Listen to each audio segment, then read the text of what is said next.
ನ್ಯಾಯವಾದ ಅಂತ ಹೇಳೋದಕ್ಕೆ ನಮಗೆ ಬಾಯಿ ಬರ್ತಾ ಇಲ್ಲ. ಇಲ್ಲಿವರೆಗೆ ನಮ್ಮ ವಕೀಲರಾಗಿರ್ತಕ್ಕಂಥ ಮತ್ತು ನಮ್ಮ ಹಿರಿಯ ಹೋರಾಟಗಾರರಾಗಿರ್ತಕ್ಕಂಥ ಗಂಗಪ್ಪಣ್ಣವರು ಮತ್ತು ಹುಣಸಪ್ಪ ಅವರು ಭಾರತಿಗೆ ನ್ಯಾಯವಾದಿಗಳಂತೆಯೇ ಅವನಿಗೆ ಗೌರವ ಕೊಟ್ಟು ಮಾತಾಡಿದ್ರು. ನಾನು ಆ ರೀತಿ ಮಾಡೋದಂತ ಇಷ್ಟಪಡೋದಿಲ್ಲ. ಯಾಕೆಂದ್ರೆ ಅವನೊಬ್ಬ ಭ್ರಷ್ಟ, ಅವನು ನೀಚ, ಅವನು ಕೊಲೆಗಡಕ, ಅವನು ಷಂಡ. ಇಂಥ ವ್ಯಕ್ತಿಗೆ ನಾವು ಒಬ್ಬ ನ್ಯಾಯವಾದಿಗಳಂತ ಅವನಿಗೆ ಗೌರವವಾಗಿ ಮಾತಾಡೋದು ನಮ್ಮ ನಾಲಿಗೆಗೆ ಮತ್ತು ನಮ್ಮ ಬಾಯಿಗೆ ಅವಮಾನಕರ ಅಂತ. ಇಡೀ ದೇಶಕ್ಕೆ ನ್ಯಾಯ ಕೊಡುವಂತ, ನ್ಯಾಯ ತೀರ್ಪು ಮಾಡುವಂತ ಒಬ್ಬ ನ್ಯಾಯಾಧೀಶನಿಗೆ ಅಗೌರವವಾಗಿಲ್ಲದೆ ಅವನು ತನ್ನ ಕಾಲಲ್ಲಿರುವಂತ ಶೂವನ್ನು ಎಸೆಯುವಂತ, ಕುತಂತ್ರ ಮಾಡುವಂತ ನೀಚನಿಗೆ ಬರೇ ಕಡಿಪಾರಲ್ಲ, ಅವನನ್ನು ಸಣ್ಣ ಶಿಕ್ಷೆಗೆ ಗುರಿ ಮಾಡಬೇಕಂತೇಳಿ ನಾನು ಈ ಸಂದರ್ಭದಲ್ಲಿ ಹೇಳಕ್ಕೆ ಇಷ್ಟಪಡ್ತೇನೆ. ಮಾತುಗಳೇ, ನಿಜವಾಗಲೂ ನಮ್ಮ ನ್ಯಾಯಾಧೀಶರಿಗೆ ಎಂತ ಕಣ್ಣೆದಿದೆ ಅಂತ ಹೇಳಿದ್ರೆ, ಹಿಂದೆ ಬಾಬಾ ಸಾಹೇಬ್ ಅಂಬೇಡ್ಕರ್ ಅವರು ಕಾಲೇಜುಗಳಿಗೆ ಪ್ರವೇಶ ಮಾಡುವಾಗ ಇಂಥ ನೀಚ, ಇಂಥ ಭ್ರಷ್ಟರಾಗಿರ್ತಕ್ಕಂಥ ವ್ಯಕ್ತಿಗಳು ಒಳಗೆ ಪ್ರವೇಶ ಮಾಡಕ್ಕೆ ಅವಕಾಶ ಕೊಡೋದಿಲ್ಲ. ಆಗ ಬಾಬಾ ಸಾಹೇಬ್ ಅಂಬೇಡ್ಕರ್ಗೆ ಬ್ರಿಟಿಷ್ ಸರ್ಕಾರ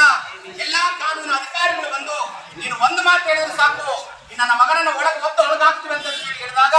ಬಾಬಾ ಸಾಹೇಬ್ ಅವರು ಒಂದು ಮಾತು ಹೇಳ್ತಾರಲ್ಲಿ, ಬೇಡ ಸ್ವಾಮಿ, ಅವನೊಬ್ಬ ಈಗ ನನ್ನ ಜೊತೆಗೆ ಪರೀಕ್ಷೆ ಬರಕ್ ಬಂದಿದ್ದಾನೆ,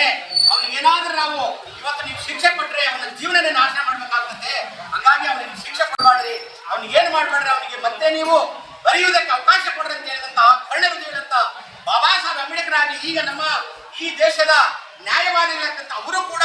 ಅವನನ್ನು ಅವತ್ತೇ ನ್ಯಾಯಮೂರ್ತಿಗಳಾಗಿರ್ತಕ್ಕಂಥ ನಮ್ಮ ಗವಾಯಿ ಸಾಹೇಬ್ ಅವರು ಕೂಡ ಇವನಿಗೆ ಬಾಬಾ ಸಾಹೇಬ್ ಅಂಬೇಡ್ಕರ್ ಅವರು ಹೇಗೆ ಕ್ಷಮಪಣೆ ಕೊಟ್ಟರು ಹಾಗೆ ಅವನಿಗೆ ಕ್ಷಮಪಣೆ ಕೊಟ್ಟಿದ್ದಾನೆ. ಹಂಗಾಗಿ ಅವತ್ತಿನ ದಿನ ಬಾಬಾ ಸಾಹೇಬ್ ಅಂಬೇಡ್ಕರ್ಗೆ ಆ ಒಂದು ಏನು ಮನವಾದಿಗಳು ನನ್ನ ಮಕ್ಕಳು ಏನಿದ್ರು ಅವ್ರನ್ನ ಕೆಟ್ಟ ಶಬ್ದದಿಂದ ಬೇಕಂತ ಅನಿಸ್ತದೆ. ಅವರಿಗೆ ಗೌರವ ಕೊಟ್ಟು ಮಾತಾಡೋಕೆ ಬಾಯಿ ಬರ್ತಾ ಇಲ್ಲ.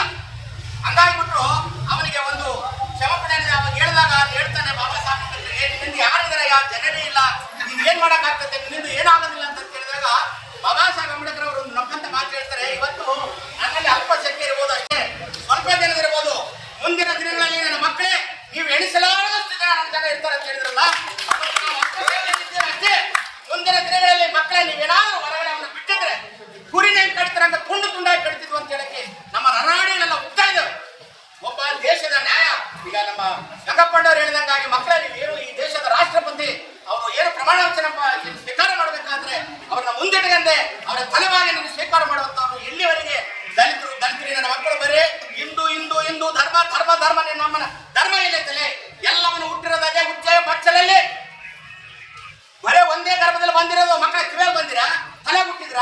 ಎಲ್ಲಿವರೆಗೆ ಬರೇ ಧರ್ಮ ಧರ್ಮ ಇಡೀ ನಮ್ಮ ದೇಶನ ನಾಶ ಮಾಡಕ್ ಹೋಗಿರುವಂತ ಆ ನೀಚರಿಗೆ ಬರೇ ಗಲ್ಲು ಶಿಕ್ಷೆ ಅಲ್ಲ, ನನ್ನ ಮಕ್ಕಳಲ್ಲಿ ಮರಣದಂಡನೆ ಕೂಡ ಇಸಿ ಅವರಿಗೆ ಶಿಕ್ಷಿಸಬೇಕಂತೇಳಿ ಇವತ್ತು ಏನ್ ಅಲ್ಪಸಂಖ್ಯೆಯಲ್ಲಿ ಬಂದಿದೀವೋ ಮುಂದಿನ ದಿನಗಳಲ್ಲಿ ಅವನಿಗೆ ತಕ್ಕ ಶಿಕ್ಷೆ ಆಗ್ಲಿಲ್ಲ ಅಂದ್ರೆ ಉಗ್ರವಾದ ಹೋರಾಟಗಳನ್ನು ಮಾಡುತ್ತಾ ಇಡೀ ಭಾರತ ದೇಶ ಮತ್ತು ಕರ್ನಾಟಕ ರಾಜ್ಯವನ್ನ ಬಂದ್ ಮಾಡುವಂತ ನಿರ್ಮಾಣಕ್ಕೆ ಹೋಗಬಾರದು ಅಂತೇಳಿ ನಾವು ಮನವಿ ಮಾಡಿಕೊಳ್ಳುತ್ತಾ ಇಡೀ ನನ್ನ ದಲಿತ ಪರ ಸಂಘಟನೆಗಳು ಮತ್ತು ಅನೇಕ ಸಂಘಟನೆಗಳು ಬಂದು ಈ ಒಂದು ಪ್ರತಿಭಟನೆಗೆ ಇವೆಲ್ಲರೂ ಶೋಭೆ ಕೋರಿದಂತ ಮತ್ತು ಎಲ್ಲರೂ ಪ್ರೋತ್ಸಾಹ ಮಾಡುತ್ತಾ ತಮ್ಮೆಲ್ಲರಿಗೂ ನನ್ನ ಹೃದಯಪೂರ್ವಕವಾದಂತಹ ಧನ್ಯವಾದ ಹೇಳುತ್ತಾ ನನಗೆ ಎರಡು ಮಾತಿನ ಅವಕಾಶ ಕೊಡುತ್ತಾ ತಮ್ಮೆಲ್ಲರಿಗೂ ವಂದನೆ ಮತ್ತೊಮ್ಮೆ ಹೇಳುತ್ತಾ ನಾನು